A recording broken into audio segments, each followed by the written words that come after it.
Welcome, listeners, to www.ironradio.org, the website and podcast for all things strength sports and sports nutrition.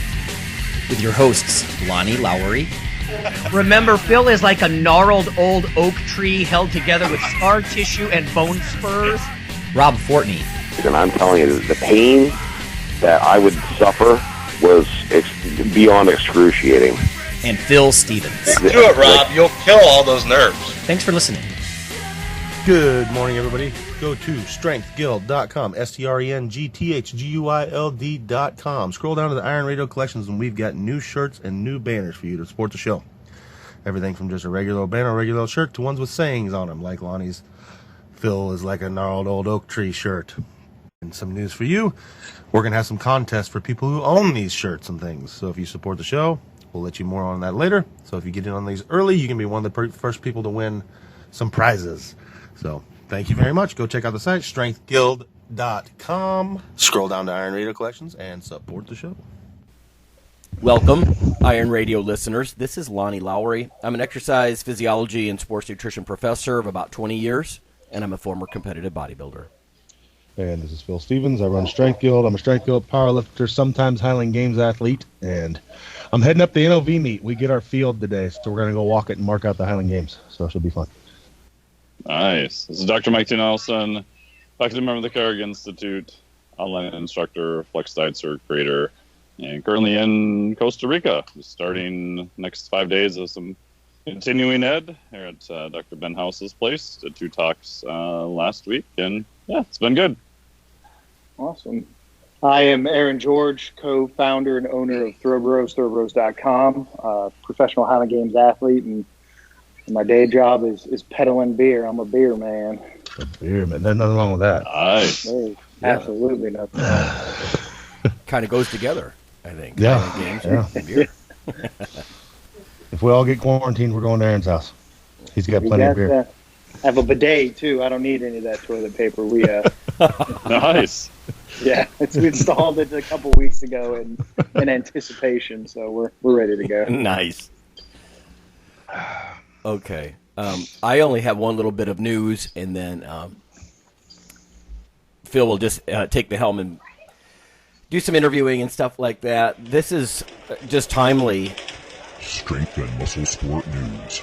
This is from the Institute of Food Technologists. 30% of U.S. consumers will forego eating out because of COVID-19.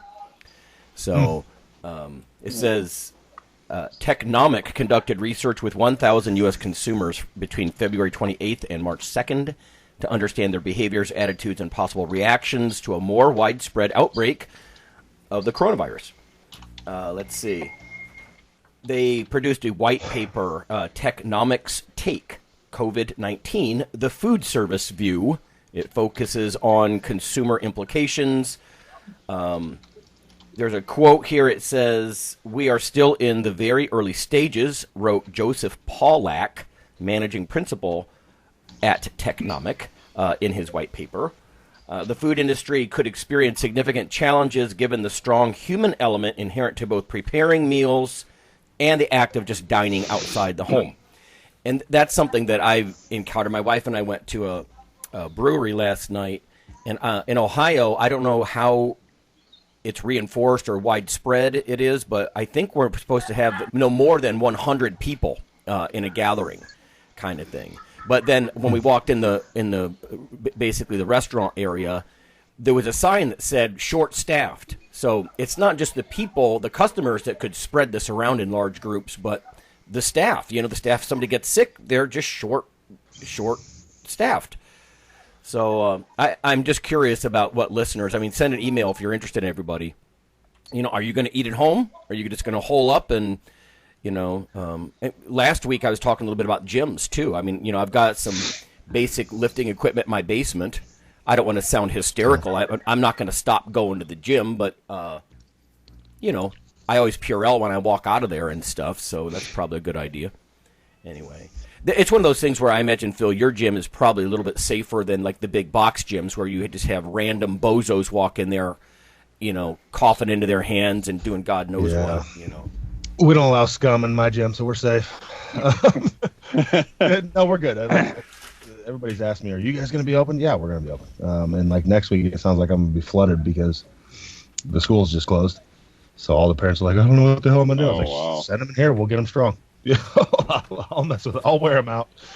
So Yeah. You mentioned the some of the implications going on with people going out to eat, going to restaurants, breweries, and stuff like that. So that we're really seeing that start to impact my end of what I do. Actually, like professionally, I joke I'm a beer man, but I do forecasting and logistics for 52 different breweries and suppliers, and we're all over communications right now about switching focus from on-premise, where it's primarily draft, to off-premise, in this anticipation that people are they're going bananas. Particularly this weekend, it's going to be insane. But like this supply chain, it takes a while for this to happen. We can't just snap our fingers and change these forecasts. These beers take 4 to 6 weeks to make. So we're at least in the beer world, we are anticipating a sharp decline in on-premise bars, restaurants, breweries consumption. It'll shift to purchasing at grocery stores and big packaged liquor for home consumption. yeah, I was going to say they're not going to stop drinking. They're just going to stop where they're drinking. So that's the good thing for you guys. It's going to shift, yeah. There's actually an element of hysteria. I was watching some other podcasts on YouTube and whatnot, and apparently it's one of their no words. We're not supposed to even put like tags like COVID-19 or coronavirus, and hopefully they won't listen to this and pick up, how YouTube will they'll scan the audio. And it's just our backup, but we're not being irrational here. We're just discussing it calmly. So hopefully they won't take down our video. Everyone is calm. Right. Yeah. Calm. Stay calm and go buy all the beer. So forget the toilet paper. If you drink enough beer, you don't even need toilet paper. It just flows out. You can drip dry. Smooth. Oh, man. Yep. Yeah, so that's it. Craziness of life. So, all right, let's get into Aaron's story. Not the beer, but athletics. So, what got you into athletics in the first place? Not even Highland Games, but just whatever your first stint was into athletics. Yeah, back when I was a little kid growing up, I actually was born in Colorado and then raised in Texas. And I still spent my summers in Colorado. My dad was a just diehard baseball player. So he got me, like anyone else, little kid growing up, 6, 7, 8, 9, playing Little League. Mm-hmm. So I did that. Going into like my school athletic career, it doesn't exist. I think I played the tail end of football season in middle school, 8th grade, went into high school my freshman year, it was either my freshman or sophomore year, made JV and then made varsity, but I actually never played a game because I just destroyed my left knee.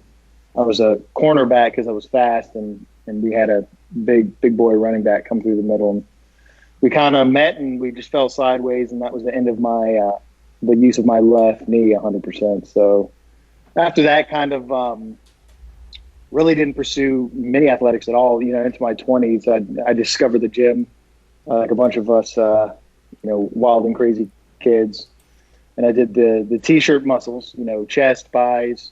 Begrudgingly, I'd do legs, a month, once a month maybe, but I'd find an excuse to do, chest and arms more often than not. But it served a purpose. In my 20s, I had a full 6-pack. I was skinny, low body fat, and in the alcohol industry, so it wasn't the worst thing I could have done. It turned out all right. But so from there, kind of tying into the other co-owner of Thoroughbros, Mike Beach. So he and I have been best friends for over 2 decades now, and we went to high school together. He played baseball, and then I moved to the Carolinas after high school, and he stayed in Texas. He actually became a really good fencer. He was fencing at a very high level, which is pretty awesome. It's such a random sport, but he got really good at it. He has excellent hand-eye coordination, and somehow from fencing, and if anyone's ever seen Mike Beach, this next thing is silly. But he got into powerlifting. So like Mike, and really me too. I'm not a strong person whatsoever, but thinking Mike Beach's name synonymous with powerlifting is a good chuckle. But so somehow he got me involved. We did. I've only done one meet. I did a meet in Kentucky. I think I weighed in at like 225, 226, and I came first in like the open novice, right? They have I found out that day they have a million different classes. They're handing out a whole bunch of different stuff. So it was fun, but it was nice to train for something to be competitive, right? And that kind of opened my eyes up to that. From powerlifting, Mike got involved with Highland Games, and he got pretty good pretty quick. I think he was, a B maybe for less than a full season. I think he hit the marks and jumped up to the A class pretty quick. There was a Greenville, South Carolina, where I live. There's a really big festival on Furman University, and he gave me a call and said, "Hey man, there's a great Highland Games happening, where you live. I'm going to come down there, and I think you should throw in it." And I got excited, kind of dug in a little bit to what the Highland Games were, talked to him about some training and stuff, and put some effort into my first games. And I was arrogant, right? And I had no reason to be arrogant. All I'd done, like I said, was one crappy powerlifting meet and t-shirt muscles, but I came into it fully expecting to win my first Highland Games and just drub everyone, and that was not the case. I got my ass handed to me. Mike was throwing A, I was throwing I guess it was a novice or a C class, whatever they had, the lowest, and got my brains beat in, but I got the bug, like I think a lot of Highland Games athletes do. After that first game, it almost turns into like an obsession, right? You just want to keep throwing, you want to keep going after weight for distance, hammers, you just go kind of bananas. So I guess that was about 9 years ago, really got bit by the Highland Games bug, and just been training my butt off and been varying levels of suck or decent over the past 8 or 9 years.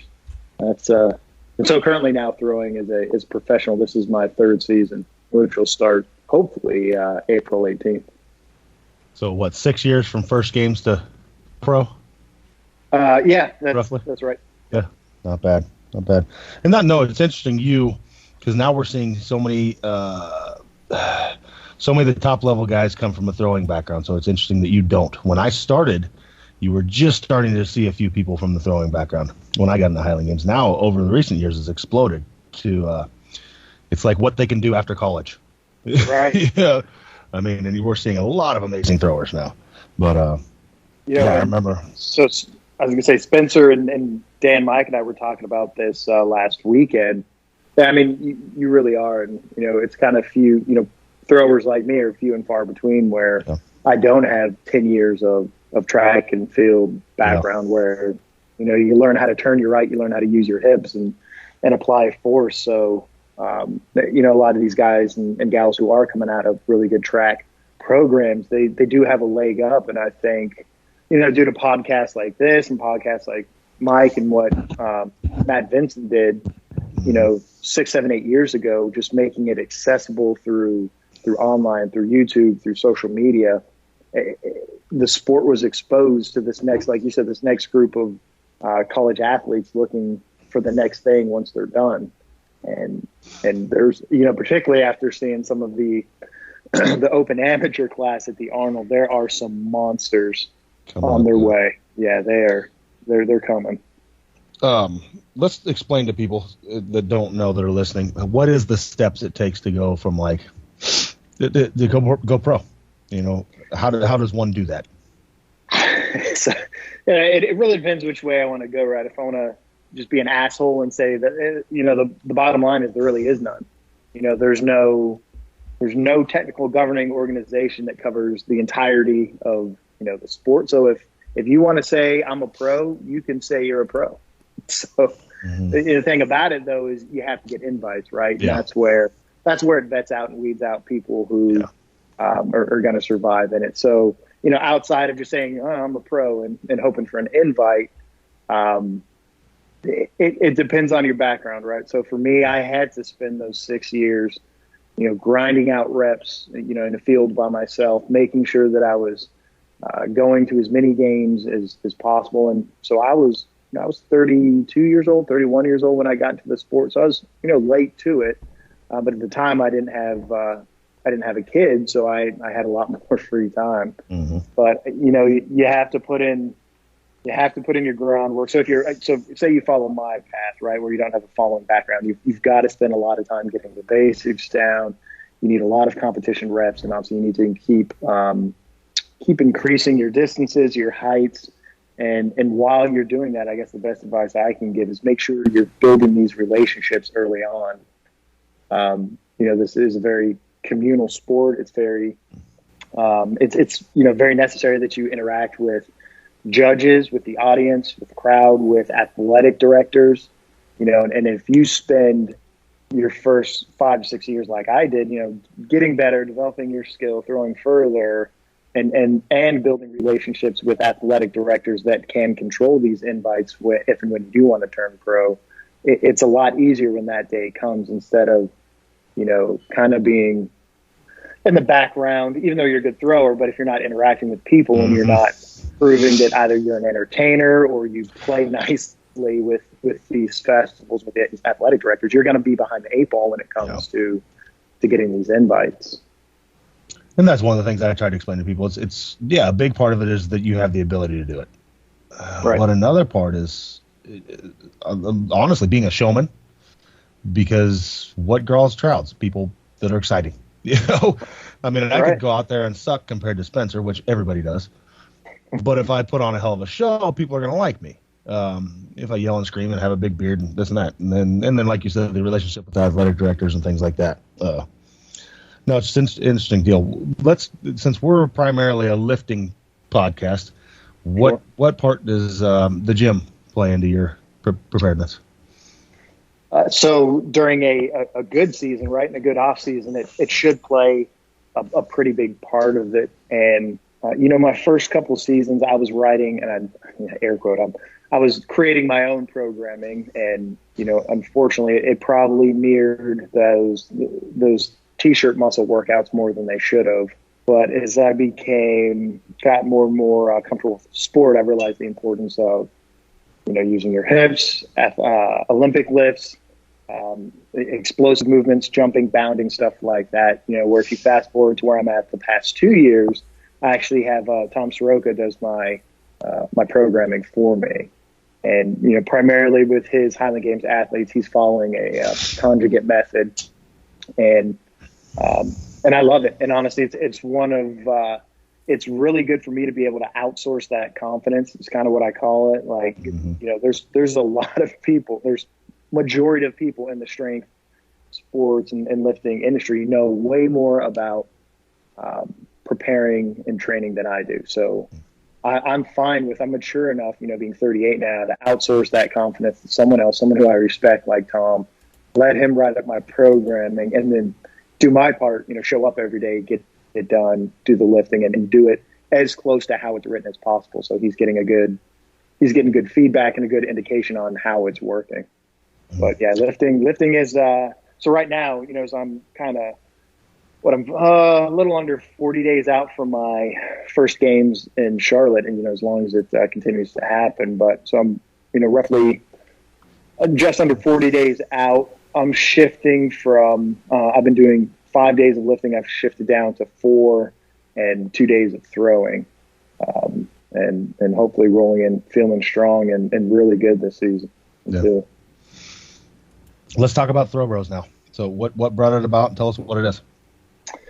Throw Bros. So primarily we exist in a warehouse in Topeka, and then we exist in, online with social media and online, throwbros.com. So Mike and I started this company a couple of years ago when we started getting more involved in the Highland Games, and we wanted to do a little bit more than throw. We noticed there was an absence of availability for just stuff, for the stuff you need to compete.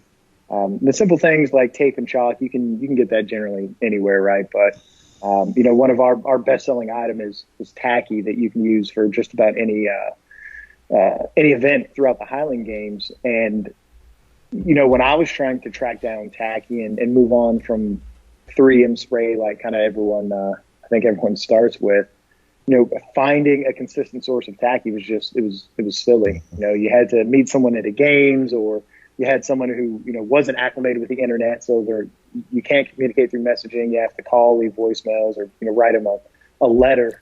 That's something silly. So it kind of sprung from that, like, hey, well, we're either Mike and I are interested in making money off this, and I think anyone who really wants to make money off the Highland Games needs to take a deep look inside and realize it probably isn't going to happen. But it grew from that desire to just be able to provide people with what they need to compete and train. And we started with tacky. I made our first batch in my backyard, and I think I was making it for the first year or so before we obviously outsourced it. And same recipe. Now it's a lot easier to have you all make a big old batch than me trying to find time to make it. But we warehouse out there.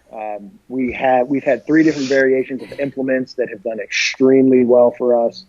And the hardest part about maintaining implements in stock 365 is just lead. People have a very difficult time sourcing lead on a consistent basis because they're generally sourcing scrap lead because it's significantly cheaper. But Mike and I think we actually have a guy out of Arizona that we're kind of in talks with right now that does fabrication for a living. He has a big facility and has a lot of access to like new and used lead parts. So again, we kind of just started it through that. We sponsor a pretty diverse group of athletes, pros, amateurs, men, women, adaptive athletes, kind of from all demographic. And each athlete we pick, I'll talk out of both sides of my mouth, right? We don't pick the best athletes, but it kind of turns out that a lot of people on our roster are the best athletes. Like Spencer's a Thoroughbros sponsored athlete, but we really kind of look more about their contribution to the sport, how they present themselves, how they interact. Dan Tennyson is also, he recently just announced his retirement, but we'll keep sponsoring him.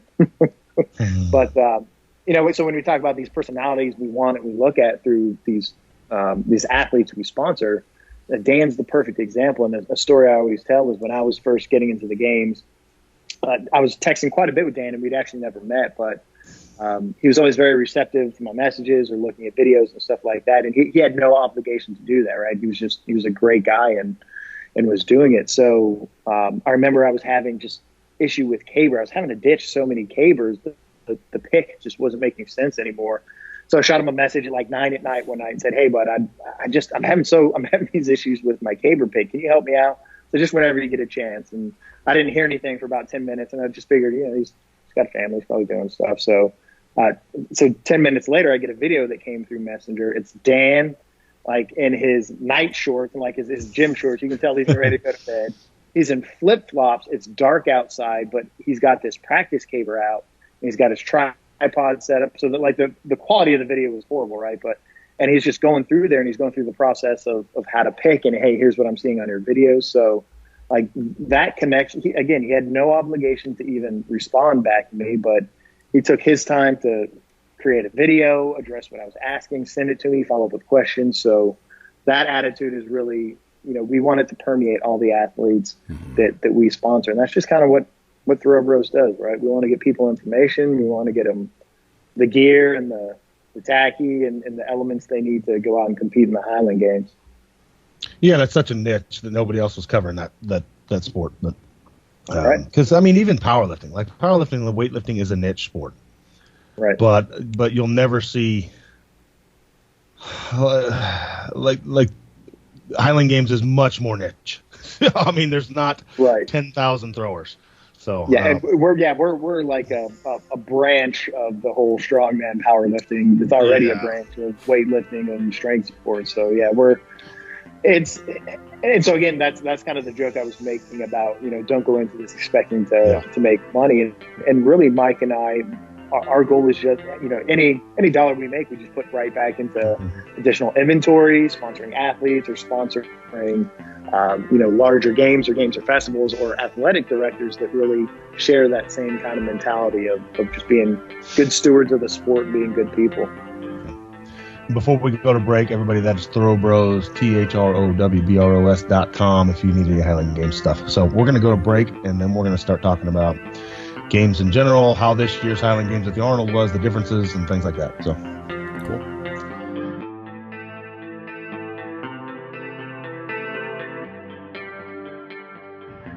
Hello there, ladies and gentlemen. Yeah, you know who this is. So I'm here to tell you about Dr. Mike T. Nelson's new book, Why You Should Eat Keto. I don't do it because, look at me. Come on, I'm fabulous and I'm fantastic. Anyway, you should text Keto ebook, all in one word, to 44222 to receive your free copy. Do it now!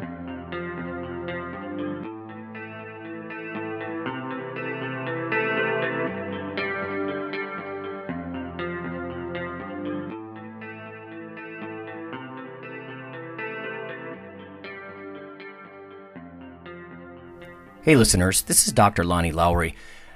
If you've ever had anyone critique you on your protein intake as part of your weightlifting lifestyle, oh, you poor meathead, all that extra protein is going to rot your kidneys or weaken your bones or dehydrate you or give you gout or who knows what. There is a book available. You could simply Google CRC Press and Lowry. And what I've done is reach out to experts all over the world and create a book, a single compendium that you can hold up and say, this is why I consume extra protein. This can be very valuable when you're being quote-unquote educated by various professionals on the topic. There's an enormous amount of literature in this book on the safety, the effectiveness, how protein works in cells, the history of protein and weight trainers, much more. So again, please check out CRC Press and Protein and Lowry. You can just Google that, and full disclosure, I do make a small single-digit royalty on the book, but that's not why I did it. I did it so we can all have something, our particular population, to both defend what we do and to inform our nutrition and our eating. Thanks.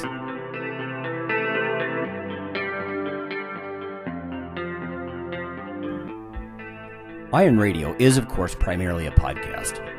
But over the years, there have been technical glitches calling for backup streaming and listeners who wanted the convenience of other sources of audio content.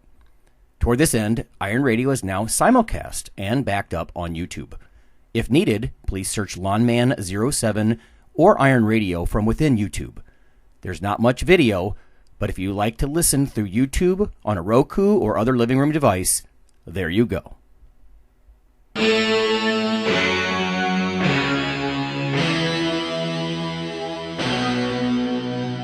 Like your weekly fix of Iron Radio? In addition to being a popular institute on iTunes, we are also on email. Simply go to www.ironradio.org and sign up for the voluntary email. You'll get a once per week email, no more. That's little more than the show notes and a link to the audio. So go for it.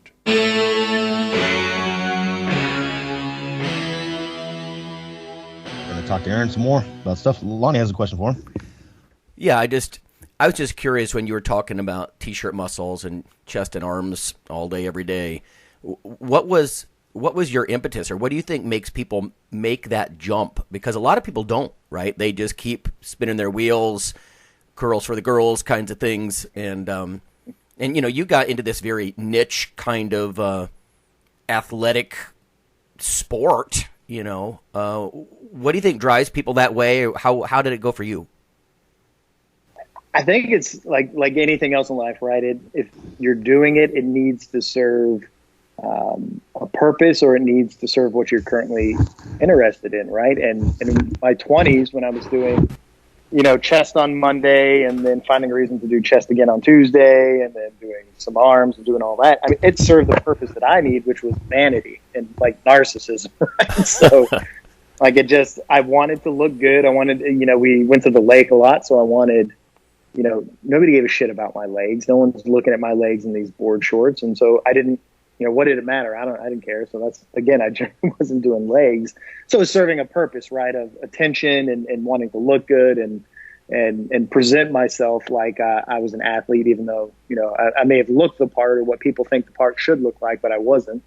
And then again, so throwing in my first Highland Games and kind of that first season, it really was a big eye opener that the way I was training or the way that, not even trained, the way that I was working out, going to the gym no longer served the purpose that I was redirecting to, right? Because and when I got into the Highland Games, I'd already, I wasn't married yet, but I'd met my wife. So, I could already let myself go. I could get my gut, my hair fell out, I didn't have to worry about, having a puffy chest and popping tries, but, that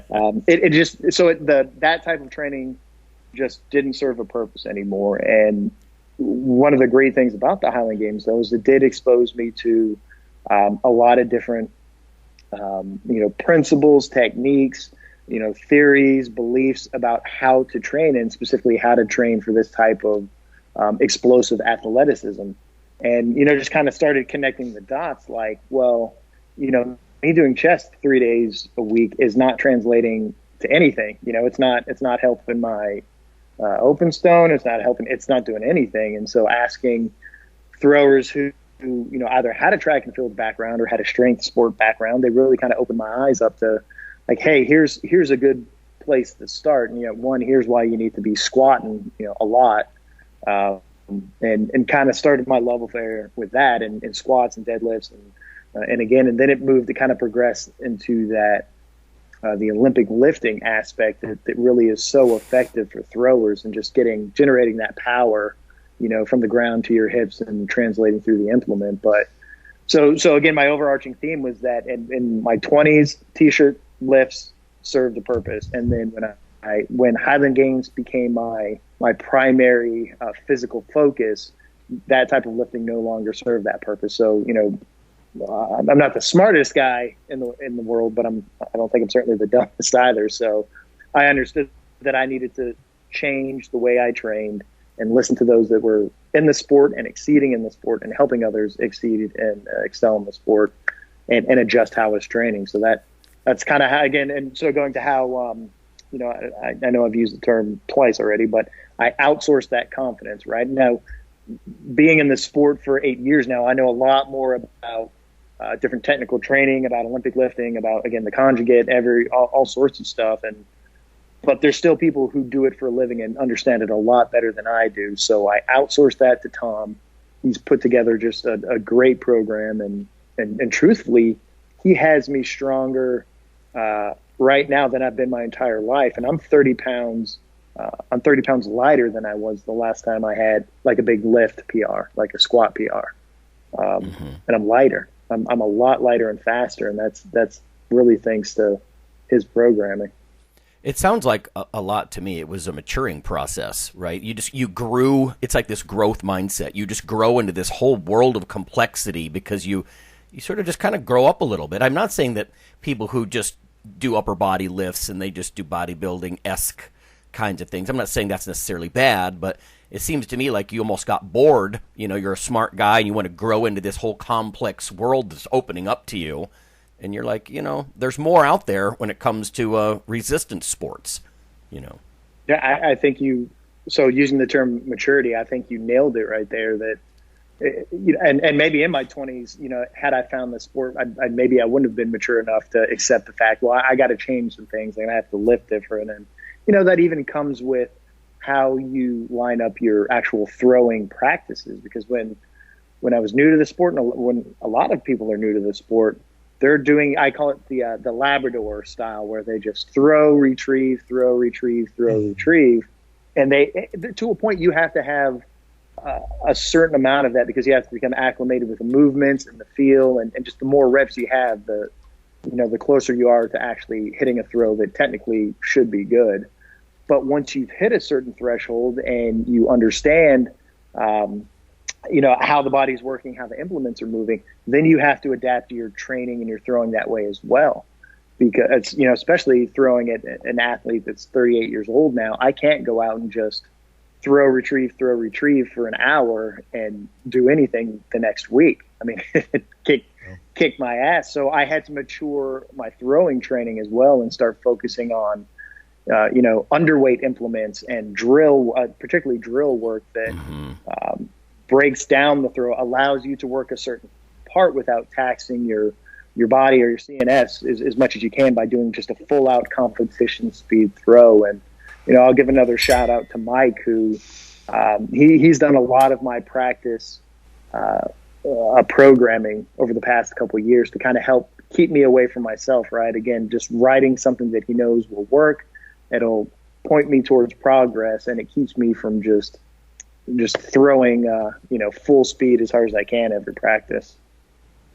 Well, part of that maturity too, I think, is what you touched on, allowing someone else to program for you. There's a maturity level, and it's almost needed. I mean, that's what I do for a living. I coach people, but at some point as an athlete, you just got to think like an athlete. It's just shut up and do it, and it's easier if somebody's telling you what to do. I do the same thing. It's like, okay, I don't have to think now. I just do what he says. Right, and that's most of the best athletes are that way.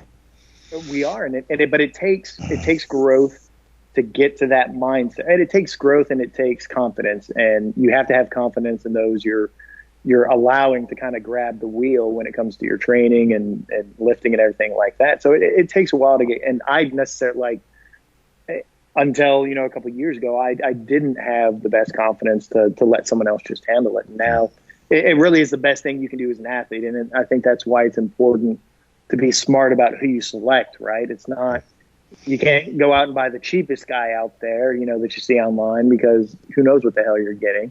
If you really want good programming, you're going to have to pay for it, and you're going to have to be communicative with whomever's training you and make sure that they understand your goals and expectations and your feedback, and you understand, why they're doing some of the things they're programming or asking you to do. But to your point, again, sometimes you just need to shut up and do what they say, and understand they'll get you through the other side, and they have your best interest in mind.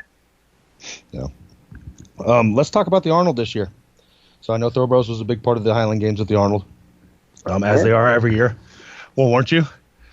Yeah. Well, we're part of something for sure. And let's talk about the differences first. What we all know, it was canceled pretty much. So, I mean, what did the scene look like for the athletes? I mean, that's one of the things I was wondering the whole time. Is like, especially with the Highland Games and the strongman. I mean, it's part of the fun for an athlete, and part of what drives me is the crowd. Right. You want to do better because you're in front of hundreds of people. Sure. So now this year they had tens of people, and they were all other throwers. So it's all people you'd seen and interacted with, quite a bit. Yeah, it's like, oh, you got this, bro. So I mean, how did it play off this year? I mean, successful, not successful? So I'll stamp it, at least for Throw Bros. I'm definitely going to stamp it as successful. It certainly was different. And 2 years ago, I competed in the open AM class. I guess it'd be 3 years ago now. I competed my last AM season in the Open A. So I got to kind of feel and experience what a full-blown Arnold was, and Throw Bros was sponsoring it at that time. And it certainly was a different feel. There was a lot more eyes on the games, and particularly on our brand. But, this year, I mean, it was unique with, I think we all kind of found out either from social media or from, I guess it was the mayor or the governor that came on and said, hey, we're going to be canceling spectators for the expo or for the competitions. It's only going to be athletes, judges, and personnel that deem necessary. So, that Mike and I were pretty upset with that, just through a brand standpoint, because it really was lining up to be one of the best years for us as a brand, because where they had moved the pro competition, they did that different this year with the team challenge, but they had it from the map I had previously seen was right smack in the middle of everything. Meaning we were going to have a lot more eyes on the games, a lot more eyes on the brand. And then the big point of differentiation that we were doing this year was Mike and I were going to be emceeing, tag teaming, the microphones and announcing this pro team challenge. So not only would we have the eyes on our brand, the sport, the athletes, and the best of the best, but we would have, Mike and I drop in throw bros and plugs every 30 seconds. Yeah. Right. Yeah. And break for, commercial. But so that opportunity was missed. Mike was, and then there's a lot of back and forth, right? So I think the Arnold people who are running or coordinating the Arnold came back and said, well, no, we're going to allow spectators in. The expo is going to be canceled, but we're going to let spectators in. So there's a lot of back and forth information. I know there's a lot of people who are trying to get out is like the best information that they could. And it's just kind of things like we're watching, a week after with everything that's going on with the coronavirus. You kind of had to pick and choose which information you thought was correct and not correct. And, at one point, Mike and I had canceled our Airbnb. I had canceled my flight. And then that's when they came back and said, well, no, it's going to be on. It's going to be on for spectators. Yeah. So I'll shorten that. But so in one day I canceled everything and then had to rebook flights and get everything else. And luckily it only ended up costing us like $6 more to get everything done. And we actually got a much better Airbnb, but we made the decision that we, as a company, that we're going to shift our focus from, all right, well, who was there? And we're going to connect our brand to them in the flesh and blood to, all right, well, this now has to be a complete social media focus. And it has to be a lot of really high quality video that we can capture day of and then deal in post and then just start releasing those videos over the next, we've released a couple of videos already, but we'll continue to release some of these pro and adaptive class and women's class athlete videos that we shot with a really good gimbal and got some sharp high definition footage. So we'll be using that. So we shifted our focus. I'm really glad we went. I had a great time, obviously interacting with all those throwers that I usually see throughout the course of the year. And the Highland Games community is close knit, as I'm sure, strongman and powerlifting and every other competition that was there.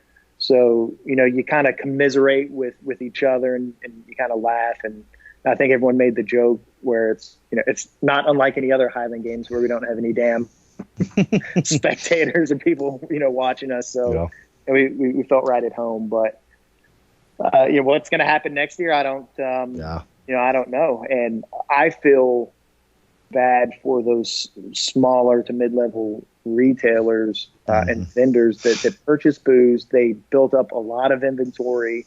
They purchased, talent. They flew out staff. They had Airbnbs. And generally, when you're a smaller company, you don't have the war chest, so to speak, to survive something like that. You kind of liquidate what you can, and then you just don't exist. And that's really unfortunate because it's just bad. It's bad for the industry. No, one thing interesting about the Highland Games is the Arnold's not a unique event for the Highland Games because generally most Highland Games are wrapped around festivals. I mean, Arnold's a big deal because you'll get more people in one spot. But I mean, one of the success markers of Highland Games is the festivals it's based around, and that's also good for the athletes. I mean, right? Because you go to a powerlifting meet, there's people there, but it's like 100 friends and family. Whereas with Highland Games, you get the bigger ones. Like I lived out east for a while, towards where you are. And the bigger ones, I mean, it's large with the clans there, with this and that, and I mean, you are of the strength sports at an amateur level. You're treated more like a professional because, okay, guys, you're here to do your job. See all those people, entertain them, while you're having fun. So. I mean, the good thing is what I'm getting as you guys have more cases. At least some of these people, they hinge on the Arnold. Everything for that sport is hinged around the Arnold every year. That's their one time to get out there. Right. Highland Games, you guys have more, so that's good. As long as they go on. At this point, we don't know what the hell's going to happen. But your game's coming up. And that's, we looked at it through that too. So one of the reasons outside of selfishness, and it's the best, it's the most eyes, right? So it's a good spend on us as far as trying to get some ROI. But again, one of the reasons we like being a partner with the Arnold and those particular Highland Games is it is also good for other people in the strength community to see that, at the top level and at any level throughout it, but particularly at the top level, the best of the best, those are some damn good athletes. Yeah. Like when you see, Spencer throwing a 28-pound sheaf close to 30 feet in the air, I mean, it's impressive. When you see And I think honestly more on the distance events, like they threw heavyweight and stone. So when you watch, Adrian, who's just a phenomenal shot putter, when you watch her, get up there and take those 3 throws and just how technically clean she is and how strong and fast and how good she throws, that's great for the sport because there's always going to be that element of it is entertainment. And honestly, that's a big part of it. But there's also the element of it's entertainment with athletics.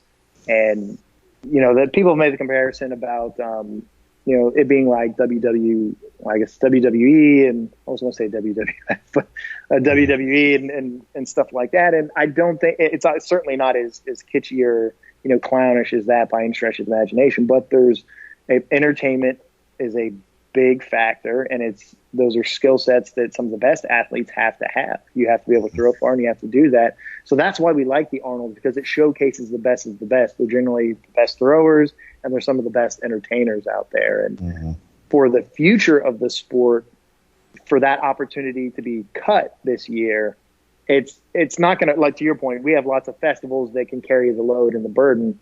But when we're talking about getting to these higher level athletes, to getting people who may do crossover from strongman and powerlifting or jiu-jitsu or whatever else, we missed out on that opportunity because of the lack of spectators and fans of those sports, and the overall health and the longevity of the sport. This was not good for it. It's not going to sink it this year, but it's not going to help us continue to grow in the future. Yeah. Let's talk about the differences in a Highland Games, a regular Highland Games versus the Arnold. So even some of the implements are different for people that are going to watch your videos. What's the difference there with an indoor games like this? The good thing is because I'm a sponsor, and I highly doubt I will ever be invited as a pro to the Arnold. I can speak a little more candid about the actual throwing. Right, I'm not a huge fan of the implements, just because it's like an expo, right? You're throwing 4 or 5 events.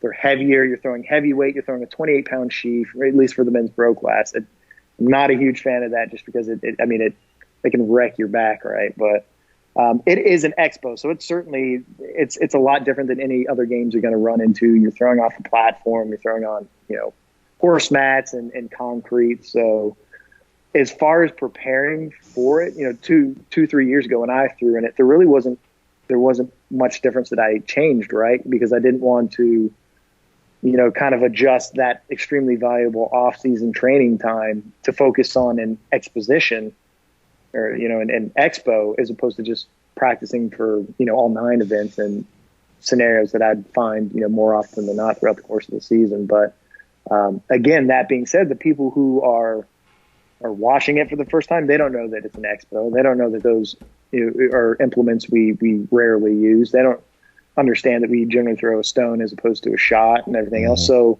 again, all that matters at that point is that they're big, they're fast, they're athletic, and they're entertaining. Yeah. Gotcha.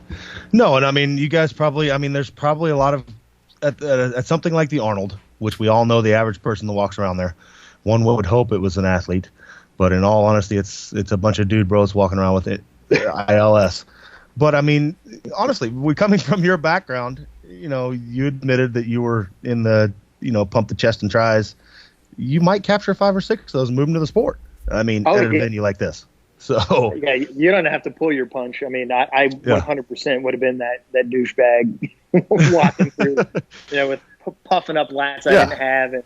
But that's a great point. Had I been exposed to the sport in my 20s, and when I was in a different part of my athletic development, right? It could have introduced me to the sport younger, and it could have got. And it's just kind of that spread effect, right? Particularly with the Highland Games, because once I mentioned earlier, once you get bit by that bug, it really does become almost obsessive, and you're training, you're thinking about training, you're doing footwork at your office or at work, and then you're talking to your friends about it like ad nauseum, just constantly talking about throws or sending videos. So I think once the more people we can get bitten by that bug, it spreads a lot further than just them. Their radius of people they can get excited about it definitely increases.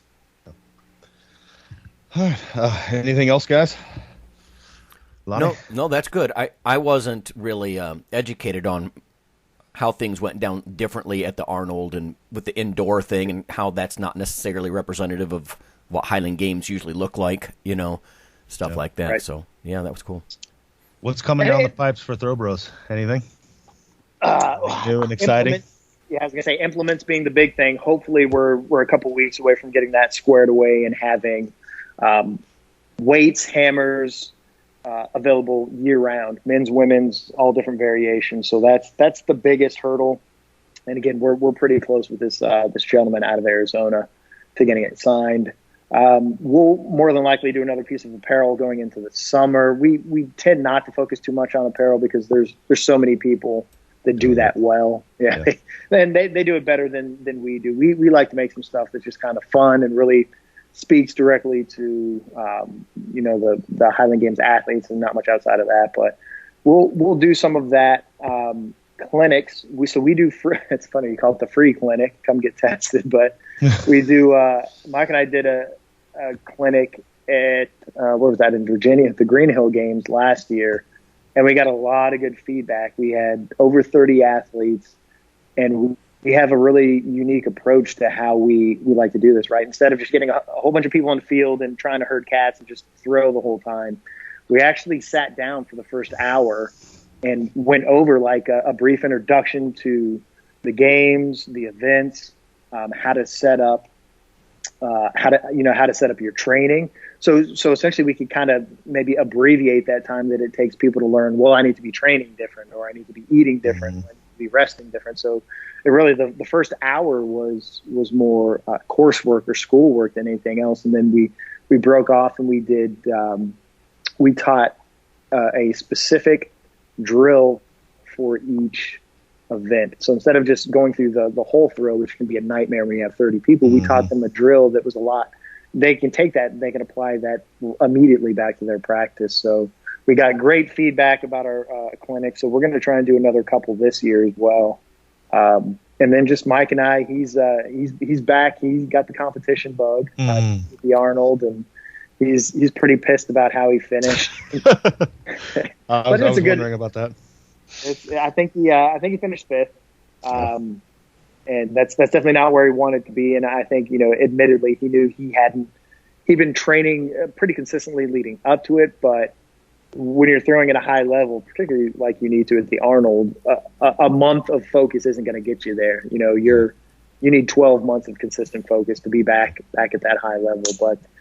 He'll obviously be, hopefully the games we will have this season, but he'll be at them. And we're always ambassadors of our brand out at these events, these festivals and competitions. So he'll be doing that. I'll be doing that. And hopefully he and I can meet up a couple times this year in the Throw Bros capacity and just keep growing the brand in the sport.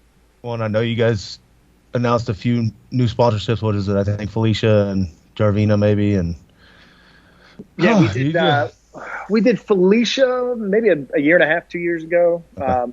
She was our first female athlete. We did Matt Hall, who's adaptive class. He's para-standing adaptive, double amputee. And you guys got to check his videos out. He is such a good steward and proponent of broken caber in his adaptive athlete class. He did an expo throw with a couple other athletes at the Arnold, and it's just like it makes the hair on the back of my neck stand up even talking about it. Just these guys and gals are they're tough, they're awesome. Yeah. So Matt's one of our athletes, and then Jarvina, we just sponsored. She's our latest addition to the team, and kind of going back to the story that I told about Dan with him sending the caber video when he didn't need to. I had seen Jarvina make a post at a game where she was talking to some of the little girls and the young women in the crowd who were interested seeing her throw and like, whoa, girls can do this. And she took the time out of her day to go have a conversation with them and introduce them to the games and let them mess around with some of the implements. So, I kind of figured at that point, at some point, we're going to get her on our team because that's just, that's great for our brand, but that's great for the sport, and that's just a good thing to be out there doing. Right. Yeah. And then we have those turds, Spencer and Dan. So. And a shameless plug here: if anybody wants to meet all these people, Jarvina, Felicia, Aaron, Mike, Dan, Spencer, They're all going to be in town here. So June 13th, as long as we don't get canceled. The only reason we will get canceled at the Windler Strength Fest is if mandatorily, we're not going to make that call. The only reason we would is if the city shuts us down. But we're hidden here in Topeka, so I don't see it happening. So, but yeah, they'll all be there. I'm sure Throw Bros will have a big part in that. So we definitely will. That's right. Other than that, brother, thanks for joining us. Yeah, thanks. Yeah, definitely appreciate the time. I mean, I'm on it now, so I'm definitely going to have to listen to it. That's there you go. And how I work. So spread it around. Everybody go check out throwbros.com. Check out what Mike and Aaron are doing. So it's good stuff. Nice. All right. All right, guys. See you later. All right, guys. Yep. Have a good one.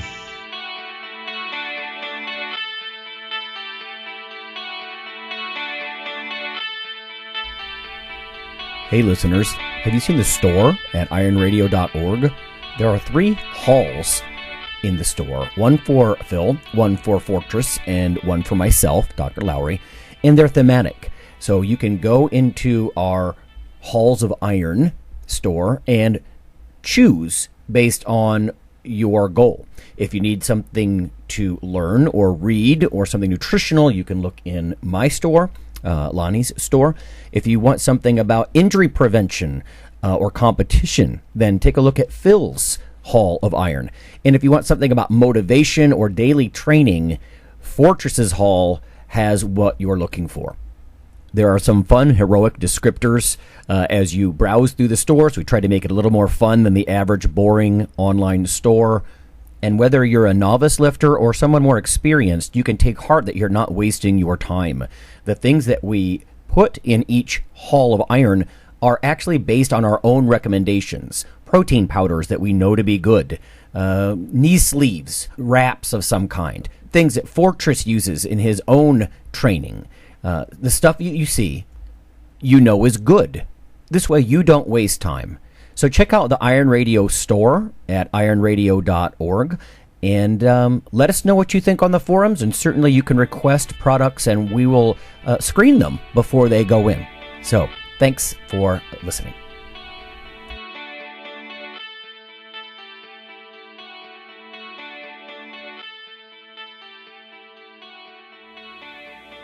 Iron Radio is accepting donations.